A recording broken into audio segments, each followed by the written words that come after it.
Warahmatullahi wabarakatuh. Ya, perkenalkan saya Resi Yogananto, mahasiswa Sekolah Vokasi Universitas Gadjah Mada, program studi Teknologi Rekayasa Perangkat Lunak. Pada kesempatan ini, saya akan menjelaskan kepada teman-teman semua mengenai constraint layout yang akan ditampilkan melalui tampilan kalkulator sederhana yang dibuat menggunakan Android Studio. Langsung saja pada tampilan yang di layar di sebelah kanan dapat sebuah tampilan kalkulator sederhana. Nah, di dalam tampilan kalkulator ini saya menggunakan custom layout, lalu saya menggunakan grid untuk penyusunan button di dalam kalkulator. Untuk penjelasannya, pada custom layout ini saya mengatur supaya layout nantinya bisa sesuai dengan layar handphone ataupun perangkat yang digunakan itu sesuai dan tidak perlu mengatur atau bisa dibilang statis.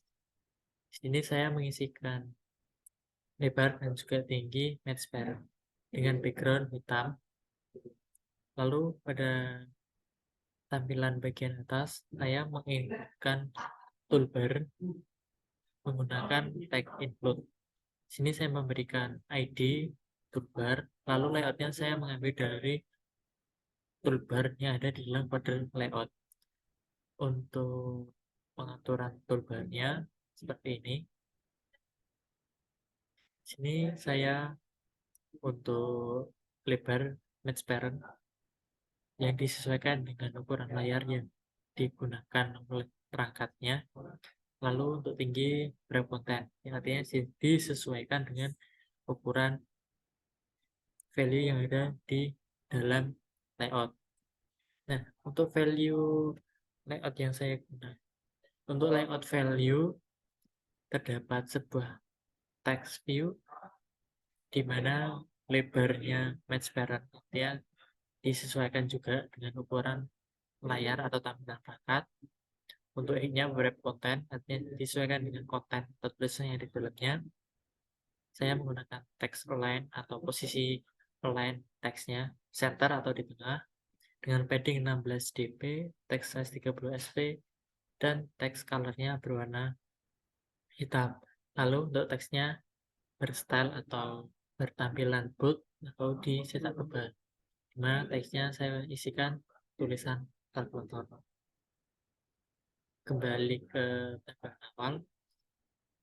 Lalu di bawah toolbar saya mengisikan dengan edit text. Nah, sebuah edit text dengan ID input angka lebar match parent yang artinya kita sesuaikan dengan ukuran layar atau tampilan dari perangkat yang kita gunakan dengan tinggi 100 dp. Lalu juga terdapat jarak antara elemen edit text dengan elemen yang ada di atasnya sebesar 16 dp. Dan untuk text size atau teks yang ada di dalam edit text ini kita atur dengan ukuran 70 sp. Lalu di sini juga ada gravity right yang artinya teks yang ada dalam edit text nantinya memiliki gravitasi di sebelah kanan atau dengan kata lain rata kanan. Untuk hint atau tampilan angka awal itu saya isikan 0. Text color hint yang artinya warna teks dari edit text berwarna putih, lalu input type-nya number decimal. Nah, bagian terakhir ini terdapat pengaturan app layout constraint top to bottom of add toolbar yang artinya elemen edit text ini nantinya berada di bawah elemen toolbar to bottom of add toolbar. Nah, constraint top ini digunakan bahwa mengindikan setelah edit text ini berada di bawah posisi kalkulator di bagian atas. Nanti jika di sini constraint bottom to bottom off, nanti posisi edit text ini berada di paling bawah. Lalu untuk posisi angka atau button itu saya menggunakan grid layout di mana grid layout ini memiliki lebar match parent atau disesuaikan dengan ukuran layar atau perangkat yang digunakan. Height berat konten, artinya sesuaikan dengan konten yang ada di dalam grid dengan margin atau jarak antara grid layout dan elemen yang ada di atasnya, yaitu edit text yang lebar 16 dp, lalu margin left, jarak antara margin paling kiri atau dengan batas paling kiri. Lalu di sini saya mendefinisikan kolom round, yang artinya jumlah kolom yang ada dalam grid nantinya sebanyak 4 kolom, row atau baris 5, dan ini dapat pengaturan layout constraint top to bottom off. Lalu di sini ada pengaturan posisi layout, di mana elemen grid layout ini berada di posisi di bawah input angka di posisi paling atas. Lalu di sini saya langsung memasukkan button-button yang ada di dalamnya. Untuk layout ini, grid layout, kita tinggal memasukkan elemen-elemen yang ada di dalamnya. Untuk posisinya itu dimulai dari row 0, kolom 0, lalu row 0, kolom 1, dan seterusnya. Jadi dari posisi paling atas, lalu atas ke kanan, bawahnya kanan, bawahnya lagi ke kanan, dan seterusnya. Untuk baris pertama itu ada di sini button AC atau untuk menghapus angka. Di sini untuk button semua saya atur sama dengan memiliki lebar dan tinggi 90 dp. Lalu untuk margin tiap button itu 5 dp. Nah, pada button AC plus minus dan persen ini saya berikan background color berwarna putih. Nah, untuk teks yang ada di dalam button ini saya atur juga sama, ukurannya 30 sp, lalu stylenya bold atau di cetak tebal.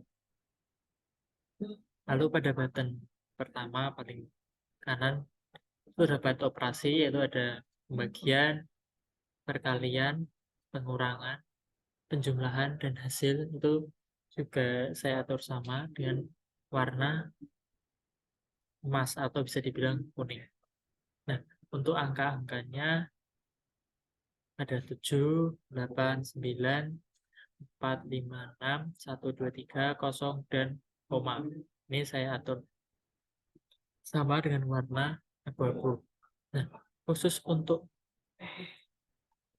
button 0, di sini saya menggabungkan antara kolom 1, kolom 0, dan kolom 1 itu dengan pengaturan seperti ini.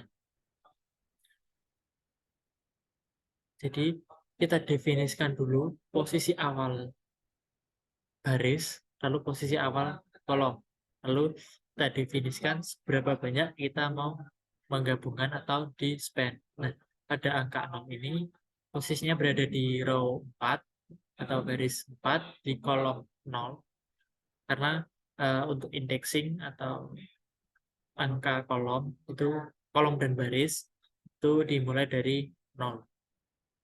Saya ulangi, untuk posisi button 0 awalnya berada di baris 4 atau secara asli mungkin di baris 5,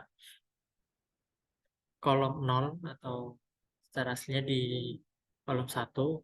Lalu saya inputkan juga kolom span atau penggabungan kolomnya itu berapa kolom. Tuh. Nah, di sini saya menggabungkan sebanyak 2 kolom. Nah, bisa membentuk angka 0, button 0 itu lebih panjang dari button-button yang lainnya. Nah, mungkin hanya itu yang dapat saya sampaikan. Kurang lebihnya mohon maaf. Wassalamualaikum warahmatullahi wabarakatuh. Terima kasih.